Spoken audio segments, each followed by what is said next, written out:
On accueille Robert maintenant au 39-21. Bonsoir Robert. Oui, bonsoir Olivier. Bonsoir. Robert, vous avez 50 ans, Oui. c'est ça. Et Oui. vous nous appelez d'où en fait, vous voulez nous préciser la région d'où vous appelez? Je préfère pas, si ça D'accord, vous dérange d'accord. pas. Non, non, ça ne me dérange absolument pas. Qu'est-ce qui vous amène Robert? Dites-moi. Euh, Parce que j'ai besoin de vos points de vue et conseils. Oui, je vous écoute. Excusez-moi. En fait, je me- ma fille et moi, je trouve qu'on est piégés en fait dans des situations qui sont inextricables. En fait, je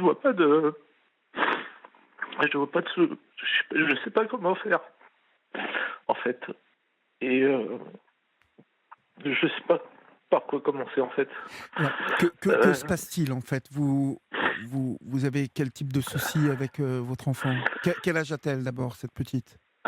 Maintenant, elle a 13 ans D'accord.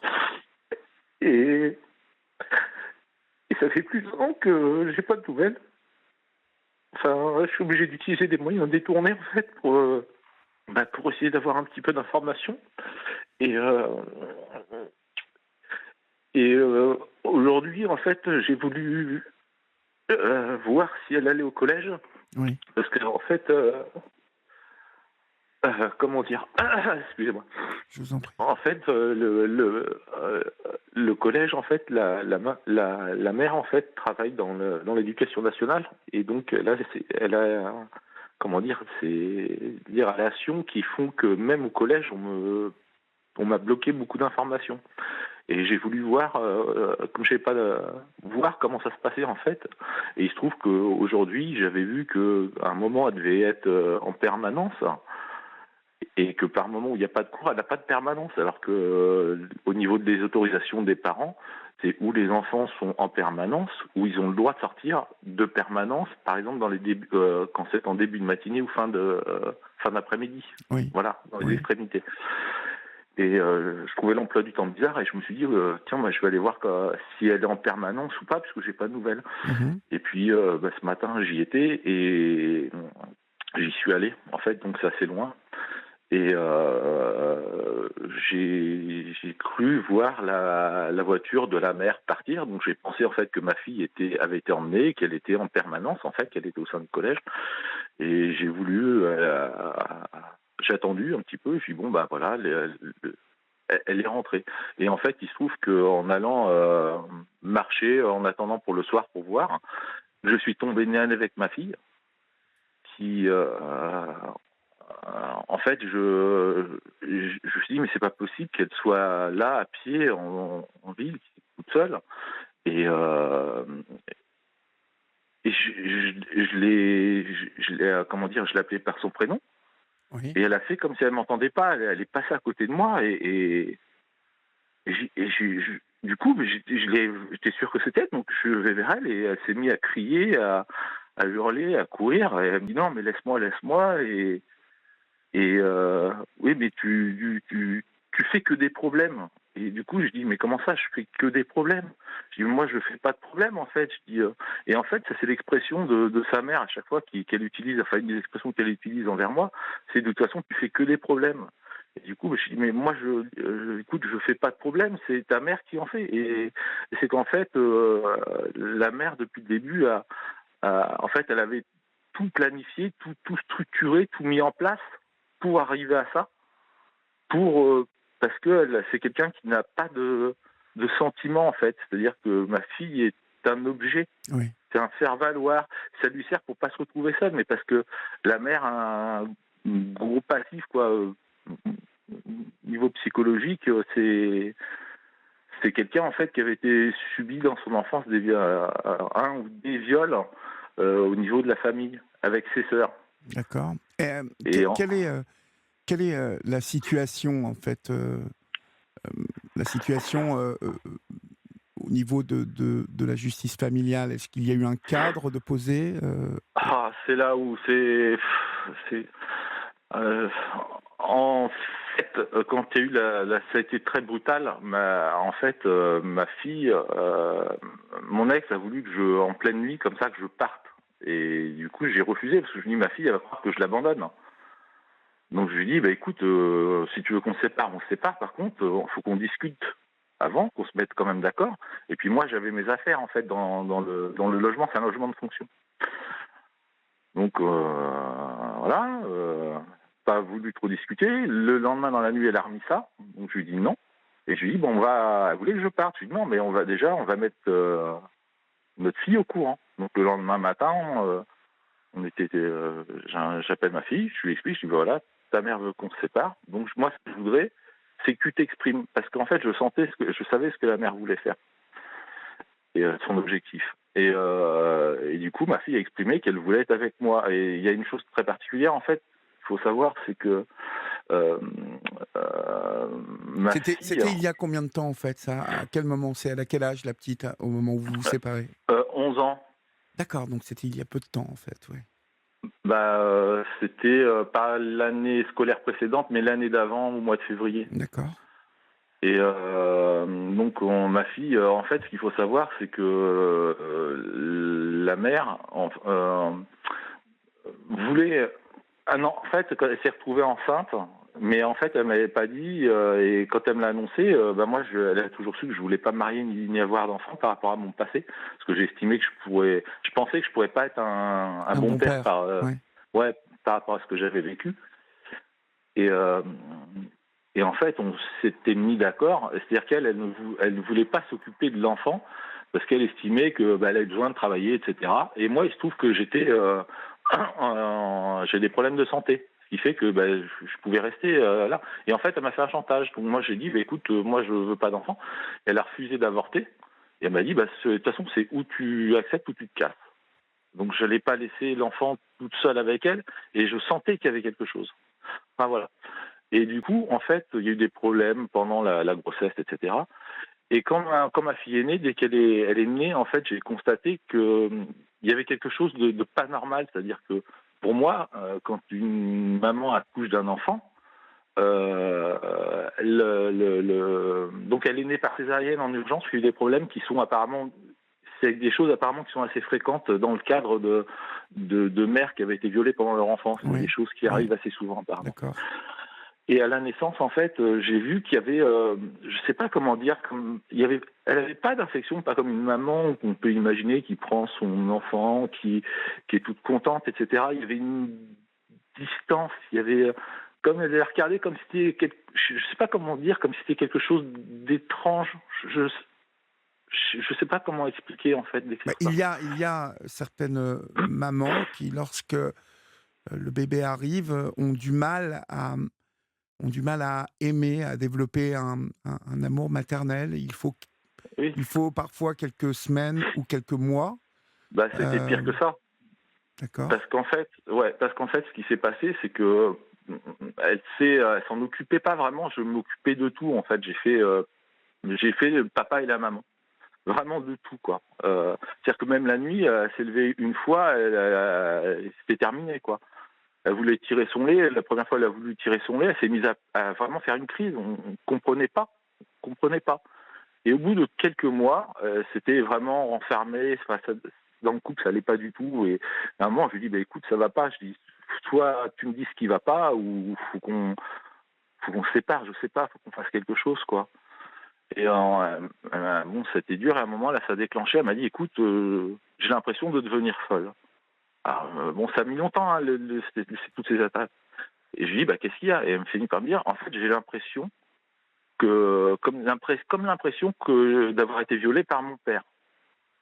Donc je dis écoute, je sais pas quoi te dire, pas quoi faire, va consulter un psy ou je ne sais pas, enfin, et elle refusait, voilà. Bon, alors ça durait. Et un jour, et ça dégénérait, elle allait de moins en moins bien, puis dans le couple, tout allait moins bien. Et je lui ai dit, écoute, si tu as cette impression-là, discute-en avec tes sœurs, parce qu'elle a 2 sœurs. Et en réalité, elle le fait. Et en fait, elle a appris qu'en fait, les 3 avaient été violés par un frère de leur mère. Et en fait, c'était là où on habitait, dans une maison qui appartenait à ses parents. Donc, le choc, quoi. Et elle est partie dans son de plus en plus dans un mal-être, en fait. Oui. Mais et c'est quelque chose qu'elle avait physiquement déjà, en fait, en elle. C'est-à-dire qu'elle est, c'est une obésité morbide, quoi. Voilà. Mhm. Donc, dès le départ, en fait, avec elle, ça allait pas trop. C'est-à-dire que quoi, quand je voulais me séparer d'elle, eh ben, je sais pas comment dire, mais elle arrivait à me faire culpabiliser. C'est-à-dire que je suis, enfin, j'étais, parce que là, je ne vais pas changer, mais j'étais quelqu'un de profondément gentil, quoi. Mhm. Je sais pas comment dire. Enfin, voilà. Vous êtes un ultra sensible un peu, non? Bah, non, pas ultra sensible, mais bienveillant, en fait. D'accord. J'aime pas faire mal aux gens. Donc, voilà. Mhm. Mais et puis bon, voilà, en fait, je me suis vraiment occupé de notre fille. Et puis un jour, elle est rentrée dans le fonctionnariat et elle a trouvé, comment dire, un sursaut une remotivation dans le professionnel, on va dire. D'accord. Voilà, donc bon, elle a réussi un concours, etc. Elle a réussi, donc en fait, le concours, donc je sais plus comment ça va être, pour être titulaire, oui, pour devenir titulaire. Elle a accepté un poste dans un autre département, donc je l'ai suivi. Et en fait, oui, ce qu'il faut savoir aussi, un truc, c'est qu'un jour, ma fille, moi je ne pouvais plus conduire, un jour, ma fille euh, s'était cassée, enfin, elle avait eu un problème à l'école. Donc, comme moi je pouvais pas conduire, ils avaient appelé la mère, en fait, qui travaillait. Et elle était venue, du coup, pour chercher notre fille à l'école. Elle me l'avait ramenée. Et je lui avais dit, bah écoute, ce qu'on va faire, et elle devait repartir, en fait, elle avait une réunion un soir. J'ai dit, bah écoute, comme c'est sur ton trajet, tu vas nous déposer à l'hôpital, tu vas à ta réunion, puis quand tu auras fini, bah tu nous reprendras. Et elle n'avait pas voulu. Et en fait, ma fille avait les deux os du bras cassés. Donc on avait dû attendre que sa mère fasse, je sais plus, à peu près 80 kilomètres, qu'elle vienne nous chercher et qu'après elle nous emmène à l'hôpital. Je trouve pas ça. Enfin, je sais pas, c'est pas quand on est une maman, enfin même pas une maman, un papa, quand on est parent, on aime son enfant. Je sais pas, quand c'est une réunion pas importante, on réagit pas comme ça. Et ma fille lui en a voulu d'ailleurs. Enfin bref, on a déménagé, elle a été titulaire, on a redéménagé après, et elle est rentrée dans la fonction, dans l'éducation nationale, donc au sein d'un lycée. Et là, elle a rencontré en fait quelqu'un qui travaillait avec elle, qui avait beaucoup bougé à l'étranger et qui lui a mis ça en tête. C'était quelqu'un qui aime bien, on va dire, qui se construit un peu dans les images, et donc il lui a fait miroiter des choses, qu'il avait été dans tel pays, qu'il touchait plus de 10 000 euros, que tout lui était payé, Mhm. etc., Mhm. etc. Et elle avait commencé à me dire ah, qu'est-ce que t'en penses, etc. J'ai dit bah non, en fait, parce que comme on a pas mal bougé, moi, notre enfant, à un moment, elle a besoin de repères, elle a besoin d'avoir des copains. Il faut arrêter de toujours la déstabiliser. Et on s'était retrouvés en fait dans un endroit où elle avait ses parents. Mon ex avait ses parents. Donc j'ai dit à un moment non, je veux plus bouger. Et elle est revenue plusieurs fois à la charge. Je lui ai dit non, écoute, non, moi je suis pas d'accord. Donc je dis si c'est ton projet, ben écoute, tu le feras quand notre fille elle sera plus grande, qu'elle aura de l'autonomie, si elle fait des études. À ce moment-là, si tu veux, ben t'auras qu'à bouger avec ou sans moi, mais moi je suis pas d'accord. Et en fait, dans mon dos, elle avait planifié des choses. Et il faut savoir que notre fille, en fait, c'est quelqu'un elle, qui ne pensait qu'à elle. Elle ne se préoccupait pas de nous, en fait. Et ma fille, un jour, c'était lâche, c'est normal. Elle voulait avoir, comme les autres, avoir un téléphone portable. Et la mère n'a pas voulu. Il a fallu que je fasse un travail en me disant, bah, ça serait bien, etc. Ouais, puis qu'elle apprenne à le manipuler, etc. Voilà. Et elle voulait pas. Donc, elle me dit oui, mais les réseaux sociaux, et on n'avait pas fait un accord. Je lui avais dit, bah, je suis d'accord avec toi. Donc, si tu veux, elle peut avoir un portable, mais par contre, pas d'application de réseau. Elle avait dit, ok, voilà. Et il se trouve qu'en fait, un peu avant qu'elle passe aux actes, que je vais expliquer après, qu'elle me disait, mais je comprends pas, notre fille, elle est fatiguée. Et moi, je l'avais déjà remarqué ça. Ça m'avait étonné qu'elle remarque, parce qu'elle remarque pas ces choses-là. Et un soir, il devait être, je sais plus, 10h30, 11h, en semaine d'école, je rentre, je vois la lumière dans la chambre de ma fille, une petite lumière, j'ouvre, et je la vois avec son téléphone portable. Je lui dis, écoute, on avait un accord, le téléphone portable, tu peux l'avoir autant que tu veux, par contre, quand c'est des heures de semaine, il y a des heures où tu ne l'utilises pas. Et elle m'a dit, ah mais je croyais que j'avais un doute pour mon réveil, etc. Et je savais qu'elle me mentait, parce qu'on se connaît très bien, parce que c'est moi qui m'en suis occupé. Donc j'ai dit, bon, ok, ok. Et une demi-heure après, à peu près, elle se relève, elle me dit, bah écoute, t'avais raison, comme je sais que tu sais que je mens, j'étais sur une application, je discutais avec quelqu'un. Je dis, écoute, t'es honnête, donc il n'y a pas de punition, tu gardes ton portable. Parce que moi, j'ai jamais, en fait, puni. Pour moi, c'est les choses marchaient dans le respect. C'est-à-dire qu'elle me respectait, je la respectais, et voilà. Ça marchait comme ça, à la confiance, en fait, tous les deux. Voilà.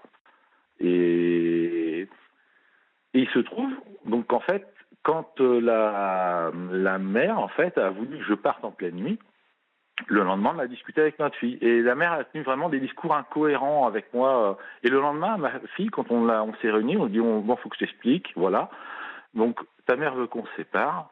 Euh, Voilà, elle va dire ce qu'elle envisage, et comment elle voit les choses, et moi comment je les vois. Et donc la mère dit, oui, bah voilà, ton père peut habiter à côté, et comme il peut, parce que j'ai des problèmes, je suis handicapé, je peux pas conduire comme je veux en fait.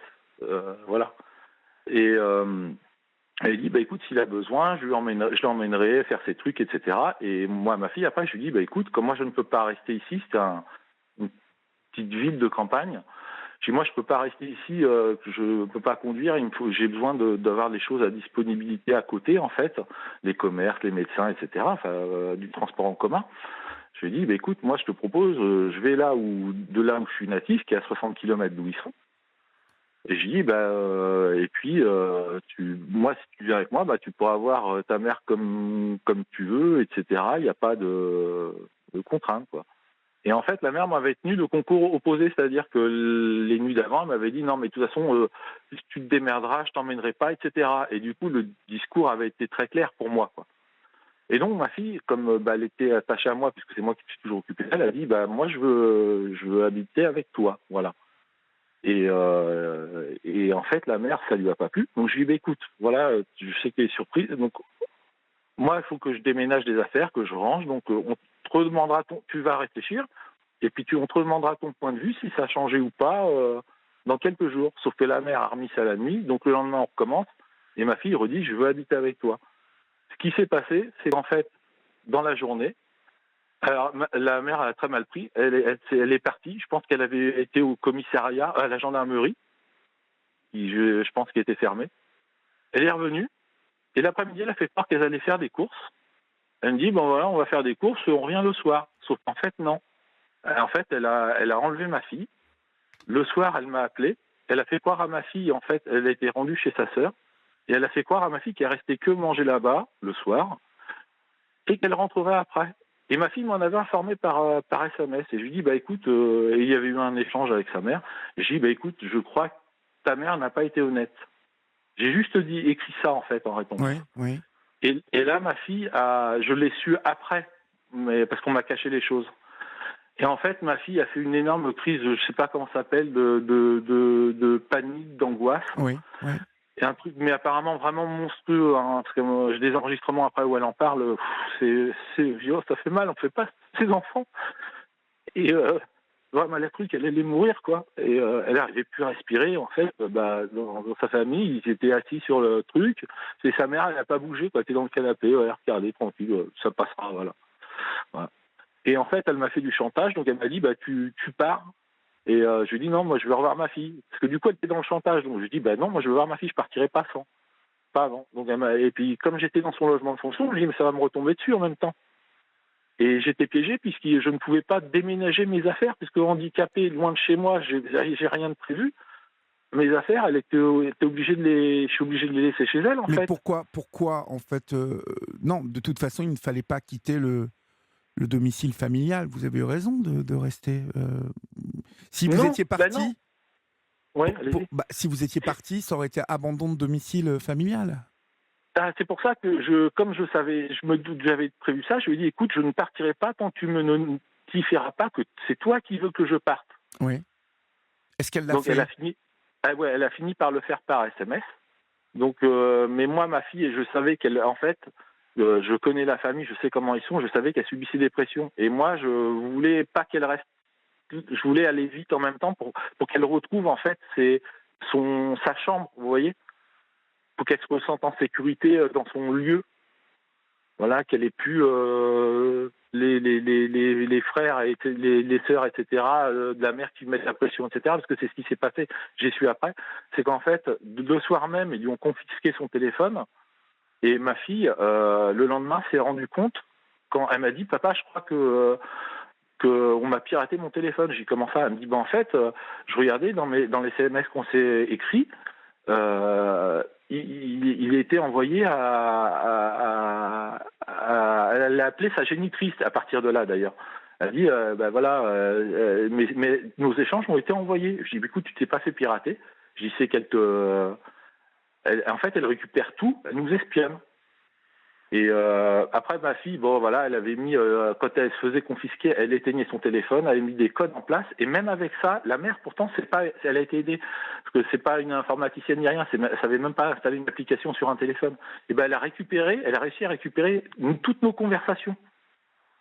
C'est un truc de fou. Et en fait, j'ai appris, ma fille m'a expliqué qu'en fait, quand elle était là-bas, dès le lendemain, ils se sont mis à plusieurs soirs. Il dit ouais, ton père, c'est un nul, il est handicapé, il s'est jamais occupé de toi. Si tu dis à la juge que tu veux habiter avec elle, avec lui, tu iras pas. La juge te confiera jamais à ton père. Tu iras en famille d'accueil ou en foyer. Voilà, c'est truc dégueulasse, quoi. C'est dégueulasse. Et comment explique-moi quelque chose en fait. Oui.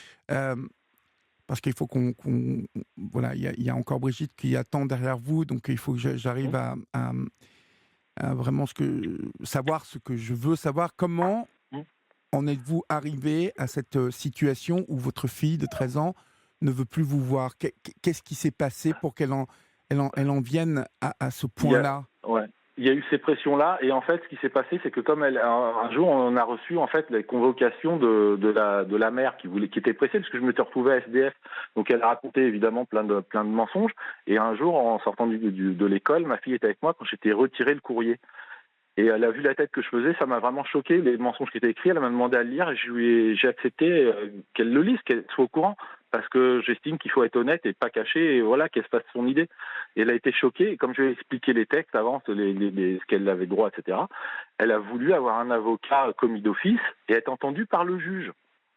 Donc elle m'a confié, elle m'a demandé qu'est-ce qu'il faut que j'écrive. Je dis écoute, tu écris, tu vois ce que tu veux à un avocat. Bien. Donc elle m'a confié la lettre. Et après, sa mère lui a demandé si elle voulait ça, mais en fait, comme on savait que sa mère était pressée et qu'elle ne voulait pas, parce que si ma fille avait témoigné, elle aurait dit qu'elle voulait habiter avec moi. Donc, vous savez que la mère ne ferait pas. Donc, je lui ai dit, écoute, comme elle t'a demandé, tu vois ce qu'elle va si elle le fait ou pas, tu vois, tu dis oui ou non, je sais pas, tu fais ce que tu veux. Et puis, voilà, quoi. Et en fait, du coup, le jour où l'audience a été fixée, moi, j'ai pris un avocat au dernier quand je suis revenu. Le jour où l'audience a été fixée, comme j'avais pas de logement, on sait qu'un juge ne m'aurait pas confié ma fille. C'est comme ça. Voilà. Oui, oui. Et du coup, mon avocat a voulu négocier avec la partie adverse. Ils ont refusé de faire reporter l'audience. Oui. Donc, il a envoyé le courrier de ma fille. Donc, c'est arrivé à la partie adverse. La mère l'a su. Et quand elle a su que l'audience, le juge était obligé de reporter, parce que voilà, c'est comme ça, c'est des questions techniques. Ma fille a pris, mais vraiment très cher. Elle m'a pas expliqué, elle m'a dit j'ai pris cher. Voilà.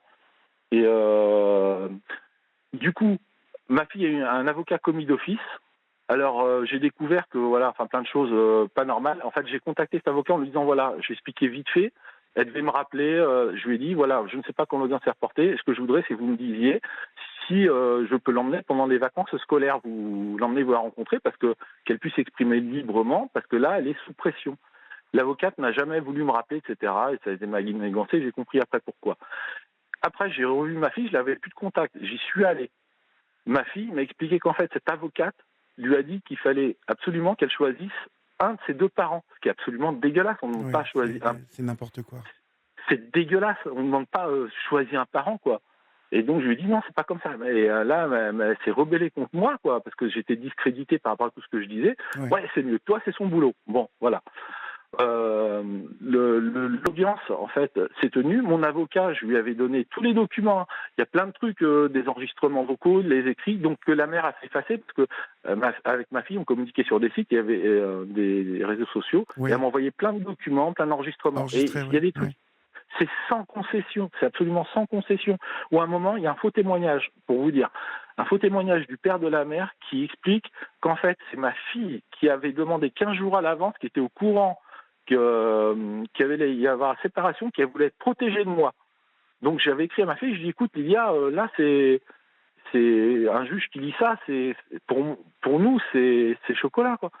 Elle a eu le courage de répondre en sachant qu'elle était espionnée, en disant ouais c'est pas vrai, je sais plus comment elle a sorti ça, elle a dit ouais c'est un gros con, c'est pas crédible ça, et maman si tu lis ça j'assume.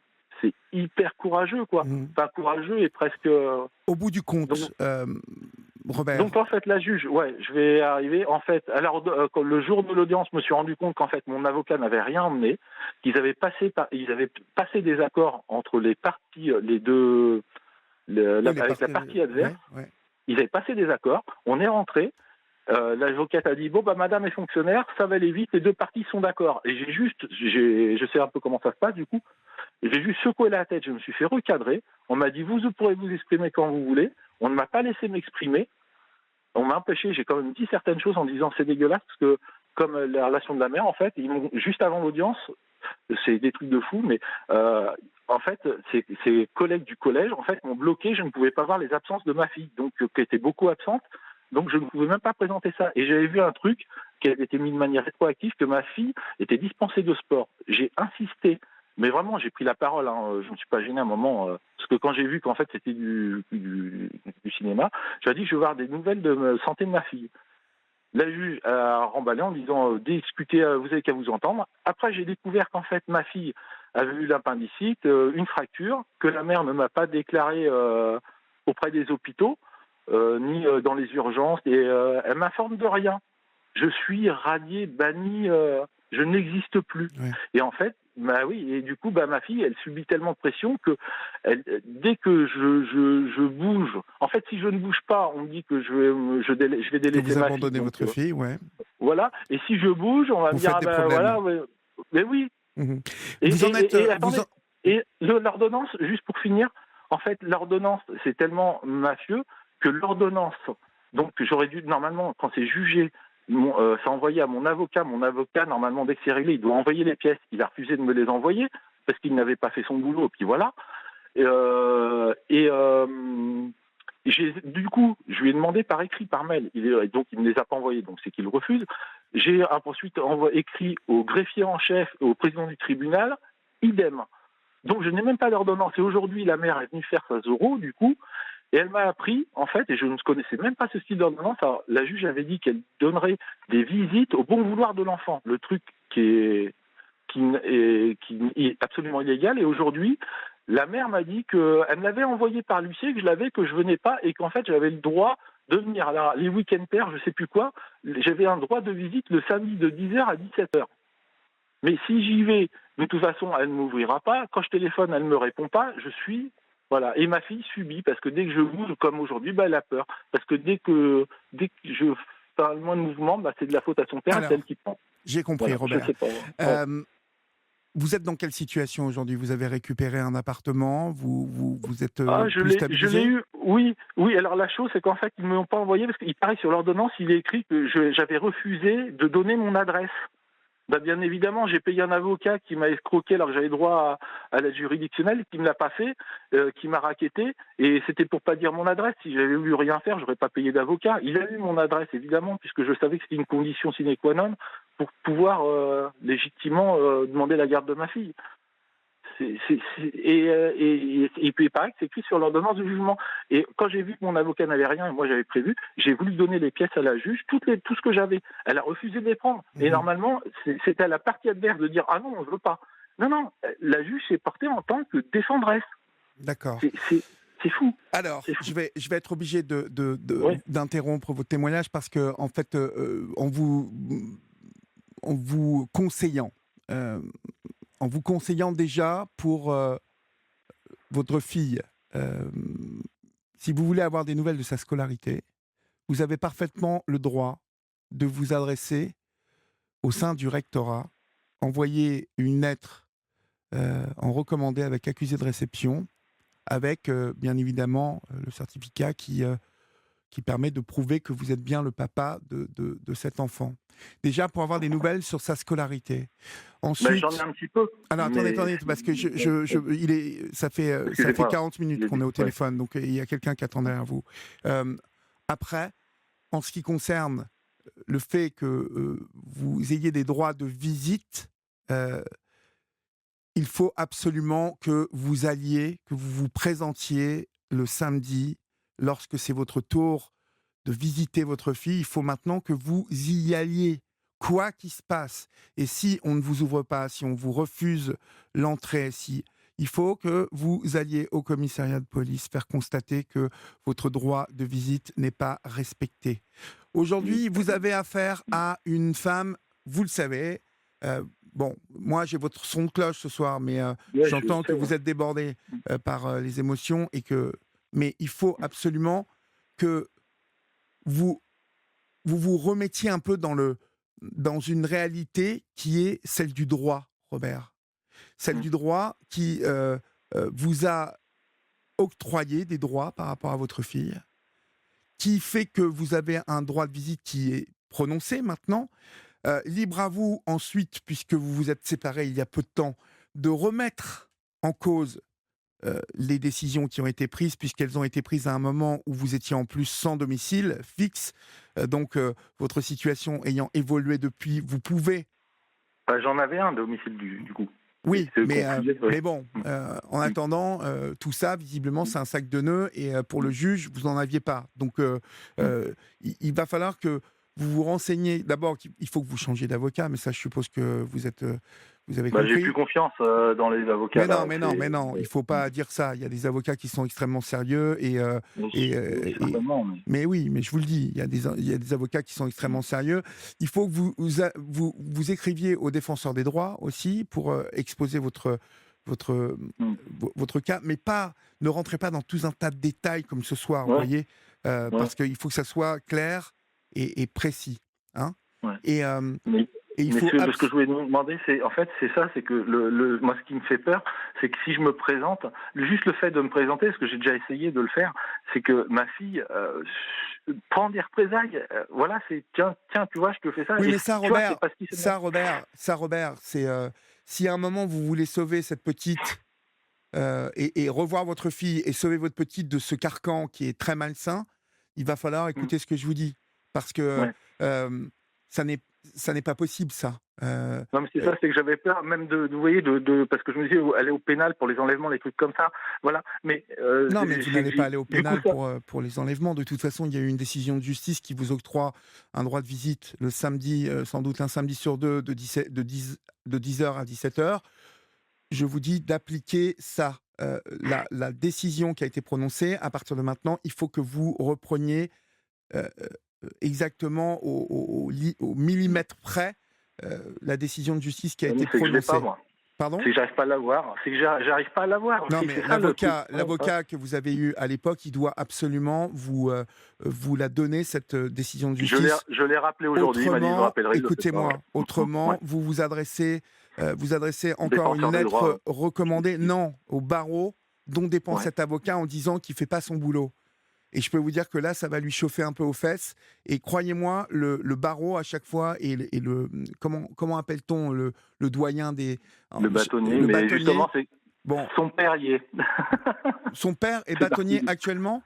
Non, il fait partie Ouais, non, mais il y a un du... bâtonnier. Il y a un bâtonnier. Adressez-vous au bâtonnier. Vous savez, Ouais. Robert, faut pas croire que c'est une mafia. Mon frère est avocat. Donc je peux vous dire un truc, c'est que il y a bien évidemment des magouilles, des gens qui sont comme n'importe quel secteur professionnel. Il y a des bons, il y a des mauvais. Il y a des roublards et puis il y a des gens honnêtes. Donc ne pensez pas que vous allez avoir affaire qu'à des gens qui sont tordus, qui sont. Reprenez les choses en main et Mm. écrivez, comme je vous l'ai dit, à l'académie. Euh, donc à l'éducation nationale. Et si vous n'arrivez pas, dites à votre avocat que vous allez écrire au bâtonnier dans les jours qui viennent s'il ne vous donne pas ce rendu de la justice familiale. Et ensuite, rappelez-moi pour voir si ça a avancé. D'accord ? Oui, très bien. Ok ? Ok. Bah, je vous remercie. Je vous en Ouais, prie. j'ai Mais besoin d'un faites coup vraiment ce que je vous ai de dit. fouet. Rentrez dans Bah le, oui, je vais rentrez dans là. le, dans le rang. C'est pas Ouais. facile, j'entends. Mais si vous passez votre Mais c'est temps que à... j'avais peur pour ma fille, quoi. Oui, mais J'ai peur de bouger, maman. si vous passez votre temps à anticiper les choses et à vous projeter dans ce qu'il y a de plus dramatique, vous n'allez pas avancer. Ouais, je sais. Ouais. Hein ? Ok, C'est pour ça que je voulais une d'accord. petite. Ouais. Je vous N'hésitez pas en remercie. plus à me donner des nouvelles, Robert. Vous savez où nous Ok. trouver. Ok ? Ouais, je vous Bon remercie. courage. Je vous embrasse. Au revoir. Merci, au revoir.